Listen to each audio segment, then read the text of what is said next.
Hey folks, and welcome to the first in a series of guides going over Resto Druids and how to squeeze out the best DPS from the spec. Up first however is this introduction, where we are going to talk about what is Resto DPS and why it's important for the healing role to still contribute to your group's DPS. This is going to be lengthy and in depth, so if you want a quicker reason why, skip to the conclusion. For now, let's get started.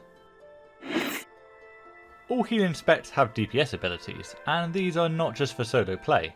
In fact, over recent years, specs have gone through having only a couple of abilities to having 5 or more, forming rotations of kind.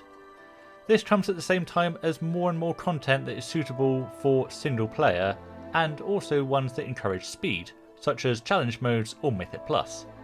In this small group, you cannot drop a healer like is common for Mythic Raiding in order to achieve victory in time. Before we go into more details, let's talk about what it means to DPS as a healer. What it usually does not mean is that you don't heal. As long as your spec is that of a healer, your function remains the same, to keep everyone alive. However, it has been shown by tanks whose main job is to maintain aggro and reduce the damage they take that there is room to deal damage to the enemy, and the more you deal while fulfilling your primary purpose, the better.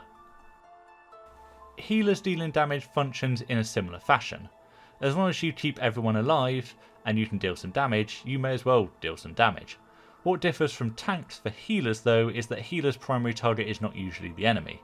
While some healers can gain healing prowess from attacks, others like Resto Druid here do not. That does not mean that you can't target enemies, after all we are often expected to soothe and enrage or Ursul's Vortex a pack. It just means that it doesn't come as naturally to us, and performing damage is separate to healing. It also does not mean that Resto Druids are incapable of dealing damage as say Holy Paladins, or should not. It just means that we do it in a different style, one that I personally enjoy more as it keeps everything cleaner and simpler. You can heal when you need to and DPS when you can.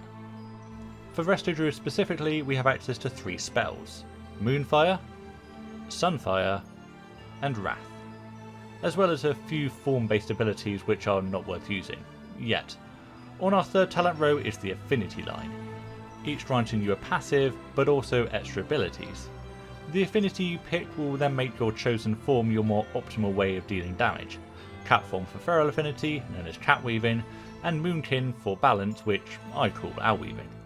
Guardian Affinity does offer some DPS benefits, but if you're taking this, it's usually for defensive purposes, and you will find that Moonfire, Sunfire and Wrath work better when you're just not focusing as much on damage.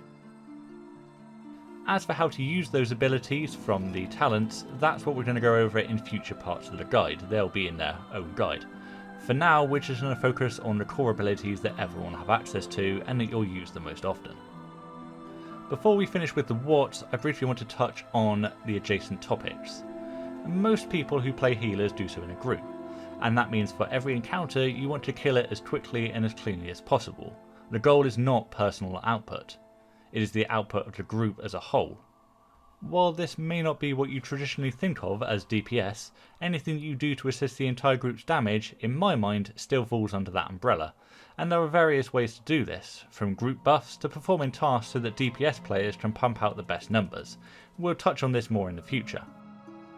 So we have just talked about what Resto DPS is, but what about why? Why is it important for healers to deal damage? To start off simple, let's look at the famous loading stream quote. Struggling with a tough foe, remember, just keep your health above 0 while lowering your enemy's health to 0, works every time.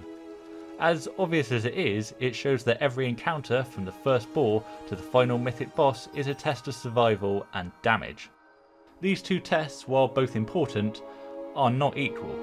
Many times damage is more important than survival, which is obviously what healers focus on. The most common example of this is an enraged timer.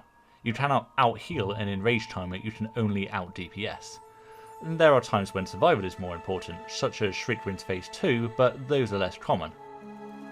The other thing that makes survival less important is that you only need to be good enough. In WoW, a player performs as well as at 100% health than at 5% health. As long as they stay above 0, they can contribute. This is different to dealing damage, where the benefits of performing your role well actually reduce the incoming damage taken by reducing the time an encounter takes. DPS can always be better, but for survival you only need enough. This is most commonly seen as you progress through a tier, and larger raid groups will start to drop healers in favour of more DPS. This is because as healers get better gear, they find that 5 healers can fulfill the healing requirements that previously may have needed 6. Not all groups drop healers, as it can make encounters feel safer, but it is a common practice. Normally this happens because of overhealing. This is the concept that a player cannot go over 100% health, bar some rare abilities. So any healing that would take a player over 100% health is wasted. This is something that all healers have to contend with, but for our purposes it means that a player at 100% health does not require any healing. Over DPSing is not really a thing. Normally it comes down to either using dots before a target died, or just padding DPS meters, therefore wasting damage. On the vast majority of encounters in the game, however, overhealing is far more common. One way to stop overhealing is knowing when someone is healthy enough. This varies per encounter, but a clear example that defines the idea we're going to look back in Cataclysm at Chimeron. On this boss, any player that was above a certain health number could not be killed. Any fatal attack would bring them to 1 health instead.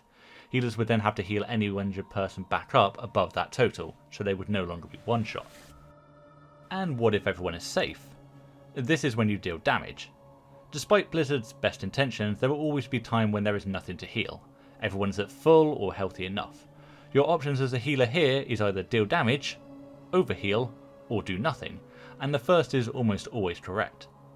When in dungeons, where healers are expected to deal damage more often, you have another type of downtime, the between pools. Unlike DPSing, healers always have a target. Your party will always be there, but enemies may not be. If the current pack is going to die before they kill your party, it is better for you to help kill the pack while there are enemies and then just heal people up afterwards as you move on to the next pack. There are many more examples and I'll be covering some of those in the next video, but for now let's talk about one more why. In WoW there are no half roles. Your spec means you are either a tank, healer or DPS, and that means for smaller content sizes such as dungeons or low raid numbers, it can be hard to find that right balance. 2 healers for one 10-man encounter might seem too little, but 3 healers may cause its own problems by not having enough damage.